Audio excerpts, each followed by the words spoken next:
Assalamualaikum warahmatullahi wabarakatuh. Pada video kali ini, kita akan belajar cara membuat peta kontur dan peta pohon dengan menggunakan data PTSBK yang sudah teman-teman olah pada praktikum sebelumnya. Nah, langsung saja.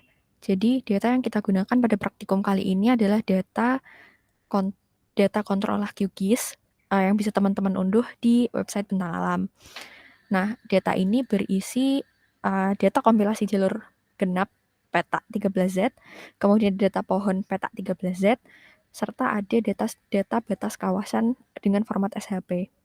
Nah, hal yang perlu kita lakukan pertama kali adalah mengubah format data dari Microsoft Excel menuju format comma separated value atau CSV. Pada di sini sudah ada data yang terkonversi menjadi Microsoft Excel, separated value. Nah, cara mengkonversinya, teman-teman tinggal membuka file Microsoft Excel yang teman-teman unduh, lalu teman-teman nanti tinggal save as data tersebut ke format CSV. Di sini aku contohkan satu. Jadi teman-teman tinggal klik file, kemudian save as, kemudian diubah formatnya menjadi comma delimited atau CSV. Lalu tinggal teman-teman save di sini. Karena aku sudah ada di sini, maka aku tidak akan menyimpannya. Jadi teman-teman tinggal klik save dan lakukan hal yang sama untuk file Excel yang lain. Nah, hal yang harus teman-teman pastikan adalah penggunaan tanda titik dan koma. Karena jika di laptopku, aku menggunakan tanda titik untuk menggantikan nilai koma, sehingga di sini aku perlu mengubah nilai titiknya sebagai koma. Teman-teman bisa ubah di file, option, kemudian klik advance, dan di menu ini, di sistem separators, teman-teman bisa tentukan penggunaan titik dan komanya. Tinggal klik OK, di close saja. Nah, data yang sudah menjadi comma separated value ini kemudian bisa teman-teman masukkan ke dalam QGIS. Caranya, teman-teman tinggal klik layer, add delimited text layer, lalu masukkan data yang sudah teman-teman ubah menjadi format CSV tadi. Aku simpan di sini data kompilasi jalur genap. Kemudian pastikan koordinat X, Y, dan Z dari peta yang teman-teman gunakan dan masukkan koordinat Z di sini dengan nilai Z. Nah, koordinat Z ini penting karena ini merupakan elevasi yang nantinya akan menjadi dasar dalam pembuatan garis kontur. Teman-teman kalau misal ini aku tunjukkan data yang salah. Jadi kalau misalnya data teman-teman kayak gini, ini berarti datanya masih belum benar dan perlu untuk mengubah si semicolon atau tab dan teman-teman sesuaikan sehingga datanya bisa berbentuk seperti ini. Jika sudah, tinggal teman-teman add dan akan keluar titik kontur. Nah, titik-titik ini merupakan perwakilan dari ketinggian-ketinggian atau lokasi yang diambil ketinggiannya di PT SBK. Nah, dari titik-titik ini kita perlu mengkonversinya menjadi garis kontur yang mengkaitkan atau yang menghubungkan titik-titik dengan ketinggian yang sama. Caranya bagaimana? Kita akan menggunakan plugin kontur plugin. Teman-teman tinggal klik plugin. Aku ulangi lagi ya, teman-teman tinggal klik plugin, manage and install plugins, lalu teman-teman browse kontur plugin. Teman-teman tinggal browse di sini kontur plugin. Kemudian tinggal teman-teman install dan cara mengoperasikannya, teman-teman tinggal pergi ke vektor, lalu klik kontur. Nah, di sini masukkan point layer sebagai data kompilasi jalur genap petak 13Z, lalu data value-nya teman-teman ambil nilai Z, karena ini yang akan menjadi acuan dalam pembuatan garis kontur. Untuk metodenya dipilih fixed contour interval dengan interval 5. Nah, teman-teman perlu pastikan bahwa intervalnya mencakup semua ya. Ini sebetulnya otomatis dengan number 50 dan interval 5, maka dia akan mencakup seluruh interval yang ada. Lalu tinggal kita klik add. Nah, di sini teman-teman bisa lihat bahwa sudah terinput garis konturnya. Kalau kita perhatikan, garis kontur ini cenderung kasar atau patah yang sangat tegas, terlihat bahwa garis konturnya sangat tajam. Nah, ini bisa terjadi karena pertama data yang kita gunakan merupakan data jalur genap saja, sehingga data yang dihasilkan cenderung lebih kasar. Nah, sebetulnya data ini bisa diperhalus dengan cara interpolasi, namun interpolasi belum termasuk kompetensi dalam praktik Mas PH. Jadi teman-teman cukup tahu saja kalau sebetulnya data ini bisa dibetulkan dengan cara interpolasi. Nah, selanjutnya karena ada garis-garis kontur yang keluar dari batas peta, maka kita perlu untuk memotong si garis kontur ini untuk menghilangkan garis yang terletak di luar peta. Caranya bagaimana? Teman-teman tinggal menggunakan fitur clip yang ada di menu vektor, kemudian ada geoprocessing tools, lalu teman-teman pakai fitur clip. Nah, fitur clip ini memerlukan SHP dari peta 13Z.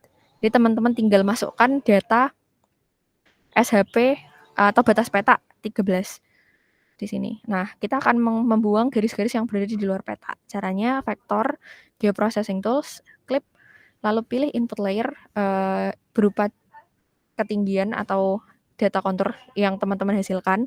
Lalu untuk overlay layer, teman-teman pilih polygon. Nah, kemudian teman-teman tinggal klik run. Lalu teman-teman bisa lihat bahwa hasilnya adalah data yang telah terklip ini yang tanpa ada garis-garis di luar SHP. Nah, ini data yang sudah yang bisa teman-teman lanjutkan proses pengolahannya. Teman-teman bisa menambahkan label untuk mengetahui ketinggian dari garis konturnya. Caranya klik kanan, lalu klik kanan pada layer clip, lalu pilih single labels, lalu pilih value Z, dan di sini aku akan kecilkan fontnya supaya tidak terlalu besar. Lalu pada placement teman-teman bisa tentukan bisa online, below line, atau above line. Tapi karena aku akan menggunakan online, aku memilih fitur yang online. Di apply. Oh, karena warnanya aku akan memberikan base map, jadi aku akan mengubah warnanya menjadi lebih terang supaya nanti kelihatan. Oke, nah di sini nggak kelihatan sih, jadi aku akan tambahkan base map dulu. Google Satellite. Nah, ini. Di sini bisa terlihat garis-garis konturnya ya, dan beserta angkanya. Kita uncheck yang titik. Nah, ini. Kemudian untuk poligonnya kita bisa jadikan dia sebagai outline saja. Polygon simbologi, kita pilih yang outline. Aku akan menggunakan warna yang sedikit lebih terang supaya terlihat. Oke, apply. Oke, jika sudah tinggal di-uncheck. Nah, ini. Teman-teman bisa sesuaikan ketebalan dan lain sebagainya. Nah, selanjutnya kita akan memasukkan data pohon yang sudah diolah. Nah, di sini kita masukkan data CSV dari pohon yang sudah teman-teman kelompokkan berdasarkan kelompok kayunya, tinggal kita masukkan. Kemudian disesuaikan koordinat X dan koordinat Y-nya sehingga nanti pohon ini bisa tersebar merata, bisa terlihat bisa sesuai koordinatnya dengan peta yang kita gunakan. Nah, di sini juga sama seperti menginput garis kontur tadi, menginput titik kontur, teman-teman perlu sesuaikan custom delimitersnya juga. Perhatikan apakah data yang teman-teman input sudah betul atau masih salah. Add, tinggal kita add. Nah, di sini akan terinput lokasi-lokasi dari pohon yang kita gunakan. Nah, kenapa sih kita perlu untuk membuat peta ini? Peta ini perlu untuk dibuat karena peta ini penting dalam proses pengelolaan hutan, di mana saat teman-teman memanen kayu atau memanen hasil hutan, teman-teman perlu mengetahui lokasi dari pohon yang akan teman-teman panen. Dan juga karena di sini kita bedakan berdasarkan kelompok kayunya, maka kita bisa tahu pohon mana saja yang boleh dipanen dan yang tidak boleh dipanen, sehingga nanti outputnya adalah kegiatan pemanenan yang minim dampak lingkungannya, sehingga bisa berjalan dengan efektif dan efisien tanpa menimbulkan banyak kerusakan. Nah, di sini karena masih belum dibedakan antara kelompok satu dan kelompok lain, kita perlu membedakan terlebih dahulu.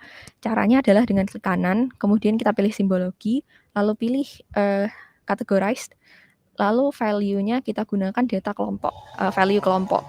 Nah, tinggal di-classify, lalu teman-teman ubah simbol sehingga bisa terlihat perbedaan antara satu kelompok pohon dengan kelompok yang lain. Ini aku gunakan persegi, dan yang satunya aku akan menggunakan segitiga. Oke. Nah, tinggal teman-teman apply kalau sudah. Nah, di sini akan terlihat perbedaan dari jenis tiap-tiap jenis pohon. Nah, ini adalah data yang sudah selesai. Jadi teman-teman bisa tinggal melayout data ini. Nah, aku sudah siapkan layoutnya. Nanti teman-teman bisa layout sesuai dengan kreasi teman-teman selama legenda dan komponen atau atribut petanya sesuai. Jangan lupa untuk menambahkan grid, koordinat, dan juga arah mata angin serta skala. Di sini aku menggunakan skala 1:6500. Teman-teman bisa sesuaikan dengan bentuk layout teman-teman. Kemudian untuk legendanya, ini aku update dulu. Nah, ini. Legendanya sesuaikan dengan data yang teman-teman gunakan dan hapus data yang tidak teman-teman gunakan. Ini diubah saja jadi batas peta, jadi peta 13. Lalu untuk ini dihapus juga, ini kita ganti dengan kontur. Siap. Nah, teman-teman tinggal melayout dan menambahkan keterangan lain sesuai dengan keinginan teman-teman. Bisa juga ditambahkan logo UGM di sekitar sini, atau keterangan lain yang teman-teman rasa perlu untuk ditambahkan. Nah, sekian pembuatan peta dari pada video kali ini.